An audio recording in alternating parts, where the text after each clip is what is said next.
Hi everyone. आज हम computer के इंट्रोडक्शन एंड इसके कंपोनेंट के बारे में पढ़ेंगे। तो introduction and component of computer. तो सबसे पहले कंप्यूटर के इंट्रोडक्शन को पढ़ने से पहले इसकी फुल फॉर्म को जान लेते हैं। C stand for commonly oriented machine, particularly used for trade, education and research. तो इससे हमें ये पता चलता है कि आज सभी जगह कंप्यूटर का ही यूज है, जैसे कि ट्रेड, एजुकेशन, रिसर्च सेंटर, इन सभी जगह कंप्यूटर का ही यूज़ देखने को मिलता है। तो अब हम कंप्यूटर की इंट्रोडक्शन के बारे में पढ़ेंगे। कंप्यूटर टू कैलकुलेट, इसका इजी सा मीनिंग है कि कैलकुलेट, जहाँ सब कुछ कैलकुलेट होता है। Computer is an electronic device that takes raw data input from the user and process this data under the control of set of instruction and gives result output। मतलब computer जो वो एक electronic device है, मतलब एक मशीनी यंत्र है जो क्या है, हमसे क्या लेता है, रॉ डाटा, मतलब जो हम इनपुट देते हैं कीबोर्ड के द्वारा और प्रोसेस करके हमें क्या है, रिजल्ट देता है। रिजल्ट, जो हमें रिजल्ट मिलता है उसे क्या बोलते हैं, आउटपुट। हम क्या करते हैं, कंप्यूटर में इनपुट देते हैं, मतलब डाटा देते हैं, और उसमें सीपीयू में क्या वो प्रोसेस होता है, और उसके बाद जो हमें रिजल्ट मिलता है उसे हम क्या बोलते हैं, आउटपुट। डाटा, रॉ डाटा, इसका मतलब है इंफॉर्मेशन, मतलब यूजर के द्वारा जो कंप्यूटर में डाटा दिया जाता है उससे रॉ डाटा बोला जाता है। प्रोसेसिंग, सेट ऑफ इंस्ट्रक्शन, मतलब जो कंप्यूटर में प्रोसेस होता है। इंफॉर्मेशन, डाटा देने के बाद, प्रोसेसिंग होने के बाद जो हमें इंफॉर्मेशन मिलती है उसे हम इंफॉर्मेशन, मतलब यूजर को जो इंफॉर्मेशन मिलती है वो आउटपुट होती है। आगे है डाटा। डाटा जो वो 3 फॉर्म में दिया जाता है, न्यूमेरिक, अल्फा न्यूमेरिक और अल्फ़ाबेटिकली। न्यूमेरिक मतलब 1 2 3 जो नंबरिंग में होता है।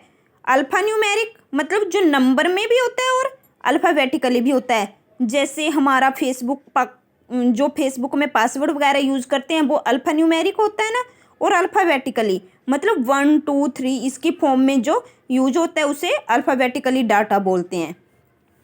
आगे हम करेक्टरिस्टिक्स ऑफ कंप्यूटर पढ़ेंगे कि तो कंप्यूटर की क्या क्या करेक्टरिस्टिक्स हो सकती हैं। Speed, a powerful computer is capable of executing about 3 million calculation पर सेकंड। तो इसकी सबसे पहली करेक्टरिस्टिक्स ये है कि ये बहुत पावरफुल होता है, और इसकी कैलकुलेशन जो उसकी स्पीड जो वो बहुत हाई होती है।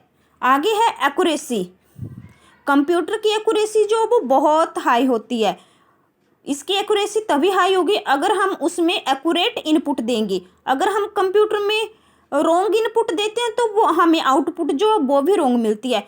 फॉर एग्जांपल जैसे कि एटीएम मशीन है, अगर हम एटीएम मशीन में जो पिन होता है वो एक्यूरेट डालेंगे तो हमें जो है वो इंफॉर्मेशन जैसे कैश विड्रॉल वगैरह है वो एक्यूरेट मिलेगा। अगर हम उसमें गलत पिन डाल देते हैं तो क्या आता है, उसमें एरर आता है ना। तो कंप्यूटर की एक्यूरेसी के लिए जो वो इनपुट देना भी एक्यूरेट इनपुट देना भी बहुत ज़रूरी है। आगे है हाई स्टोरेज कैपेसिटी, कंप्यूटर की जो वो बहुत हाई स्टोरेज कैपेसिटी होती है, इसमें हम बहुत सारी फाइल्स जो वो सेव करके रखते हैं। आगे है ऑटोमेशन।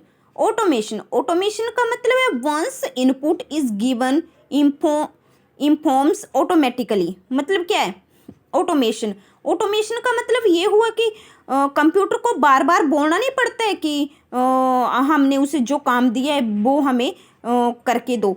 उसमें एक बार जो इनपुट दे देते हैं वो उसको ऑटोमेटिकली परफॉर्म करके हमें आउटपुट देता है। डेलीजियस का मतलब होता है कि लेजी ना होना, not lazy like human. Computer जो वो ह्यूमन की तरह लेजी नहीं होता है, वो उस कंप्यूटर में जो इनपुट देते हैं वो हमें प्रोसेस करके आउटपुट देता ही देता है। आगे हम कंप्यूटर की एप्लीकेशन के बारे में पढ़ेंगे। एप्लीकेशन, तो कंप्यूटर का कहाँ कहाँ यूज होता है? एजुकेशन में आजकल हम देखते हैं कि एजुकेशन सिस्टम में, एंटरटेनमेंट मतलब गेम्स वगैरह, business, medical science, scientific research, railway, communication, communication मतलब जैसे व्हाट्सएप, फेसबुक वगैरह हम कम्युनिकेशन के लिए जो भी यूज़ करते हैं, तो इन सभी जगह जो है वो कंप्यूटर का यूज़ होता है। आगे है कंपोनेंट्स ऑफ कंप्यूटर। अब देखो कंप्यूटर के 3 मेजर कंपोनेंट होते हैं, इनपुट, सीपीयू और आउटपुट। इनपुट का मीनिंग ये है कि input unit, it takes external environment with computer system, it accept data from user, convert it into computer format to transfer it to CPU in form to electronic pulse. मतलब it takes external environment with computer system. Input जो है वो क्या है, हमारे द्वारा जो भी डाटा है उसको क्या है, यूजर का डाटा जो है वो सीपीयू को देती है, और सीपीयू क्या है, हमारी अपनी लैंग्वेज होती है जो हम जानते हैं न्यूमेरिक और अल्फ़ाबेटिकली, हम उसी लैंग्वेज में इनपुट देते हैं ना, और सीपीयू क्या करता है, उसे कंप्यूटर की लैंग्वेज में उस फॉर्मेट को चेंज करता है और प्रोसेसिंग करता है, उसके बाद क्या है हमें आउटपुट देता है। तो सीपीयू क्या है, सेंट्रल प्रोसेसिंग यूनिट, इसे क्या कंप्यूटर का ब्रेन भी बोला जाता है। तो बहुत बार ये क्वेश्चन भी पूछा जाता है कि कंप्यूटर का ब्रेन किसे बोला जाता है, तो वो है सीपीयू, और सीपीयू की फुल फॉर्म होती है control processing unit, central processing unit. CPU it is where all the calculation are performed. तो ये सीपीयू क्या है, जहाँ पे सारी कैलकुलेशन परफॉर्म्ड होती है उसे हम सीपीयू बोला जाता है। सीपीयू के 2 कंपोनेंट है, एएलयू और सीयू। एएलयू मतलब अर्थमेटिक लॉजिक यूनिट और सीयू कंट्रोल यूनिट। तो ALU arithmetic logic unit, all the arithmetic calculation and decision making operation are performed here. जो भी कैलकुलेशन और डिसीजन मेकिंग, जो भी डिसीजन लिए जाते हैं, ये कैलकुलेशन की जाती है वो एएलयू में ही की जाती है। It consist of circuit that perform arithmetic operation. अब अर्थमेटिक क्या किया हुआ, जैसे कि आप जानते हैं एडिशन, सब्सट्रैक्शन, मल्टीप्लाई, डिवीजन, ये सभी जो है वो अर्थमेटिक लॉजिक यूनिट में किए जाते हैं। उसके बाद है सीयू मतलब control unit, control activities of external and internal devices and interprets instruction fetched into the computer and determine what data if needed where it is stored। ये जो है वो सीपीयू में क्या है, कंट्रोल करता है, मतलब ये कंट्रोल यूनिट है कि कौन सा डाटा कहाँ पे स्टोर करना है, ये सब जो है वो कंट्रोल कौन करता है, सेंट्रल यूनिट, कंट्रोल यूनिट। आगे आउटपुट क्या है, output unit gives result of the completion to the outside words.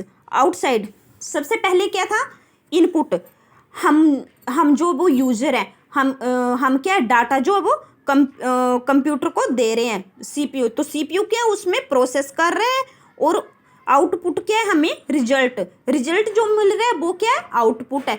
तो हम डाटा किससे इनपुट कर रहे हैं, कीबोर्ड से, तो कीबोर्ड क्या हुआ, हमारी इनपुट डिवाइस हुई, और हमें डाटा जो वो कैसे मिल रहा है, प्रिंटर के द्वारा मिलता है ना, तो प्रिंटर क्या हुआ, हमारा आउटपुट डिवाइस।